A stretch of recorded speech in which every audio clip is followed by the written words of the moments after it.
Start చేయమంటారా? Start తీసుకుందాం. Okay, మీ ఇష్టం.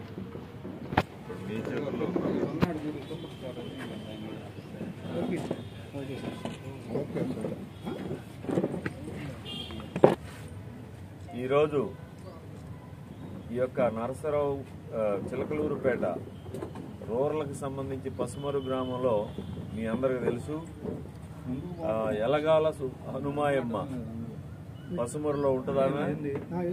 ఆమె 6/5/2025 ఏల్చూరు గ్రామానికి ఇక్కడికి వెళ్ళింది తలుపు తాళం వేసుకొని. మళ్ళీ ఆమె 11వ తారీఖున ఆమె వచ్చి ఇల్లులో చూసుకుంటే తలుపుల తాళాలు పగలగొట్టి ఆ ఇంట్లో ఉన్నటువంటి 42 సెవర్లు బంగారం, వివిధ ఆర్నమెంట్స్, అదేవిధంగా 2 రాగి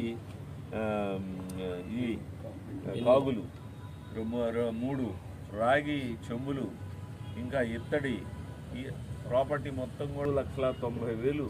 అంటే పాత వాల్యూ ప్రకారం ఇప్పుడు వేస్తే 33 లక్షలు 34 లక్షలు వస్తుంది మొత్తం. ఈ వాల్యూ గల ప్రాపర్టీని అందరూ కూడా ఈ ఇద్దరు దొంగలు, వీళ్ళు పేదాల రాముడు, వీరా సిద్ధు, వీళ్ళిద్దరూ చిత్తుకాయలు ఏరుకున్నట్టుగా నటిస్తూ మద్యానికి అన్ని రకరకాల దుర్వ్యసనాలకు అలవాటు పడిపోయి ఆ తాళం వేసినటువంటి ఇంటికి వెళ్ళి పగలగొట్టేసి ఈ ప్రాపర్టీని అంతా తీసుకొని వాళ్ళ చుట్టాల ఇళ్లలో పెట్టుకొని అమ్ముకోవడానికి సిద్ధంగా ఉన్న తరుణంలో ఇది గ్రేవ్ కేసు కాబట్టి సిఐ గారు ఇన్వెస్టిగేషన్ టేకప్ చేసి వాళ్ళ యొక్క టీం యేసుబాబు, సుబ్బారావు అండ్ ఇంకా ఇర్మియా, ఇంకా సైదా, వీళ్ళందరూ కూడా మన అనిల్ నాయకత్వంలో, మన ఎస్ఐ అనిల్ నాయకత్వంలో విరివిగా కష్టపడి వితిన్ 6 డేస్లో ఈ యొక్క ప్రాపర్టీని, ఎంటైర్ ప్రాపర్టీని, సహజంగా దొంగతనం చేసిన తర్వాత ప్రాపర్టీని అమ్ముకోవటానికి ముద్దాయిలు ప్రయత్నం చేస్తారు. ఆ తరుణంలో ఆ యొక్క ప్రాపర్టీని అమ్ముకోకుండా వితిన్ 6 డేస్లో ఈ యొక్క గ్రేవ్ కేసుని డిటెక్ట్ చేసి మరి మేము ముందు ఈరోజు ఆర్డర్ పెట్టాం.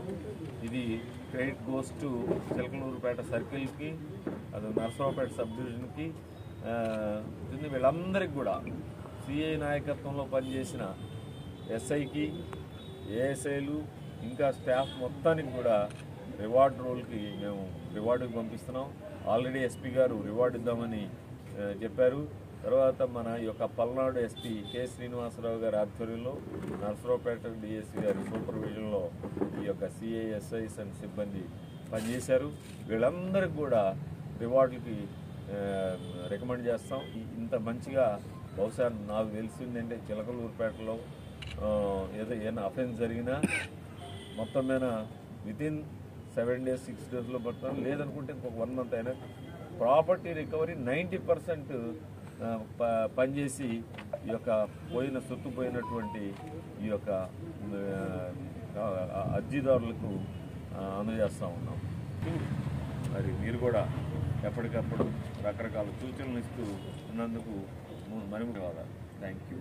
సార్, ఎలా చేశారు? గతంలో ఏమన్నా వాళ్ళకి నేర చరిత్ర? ఇంకా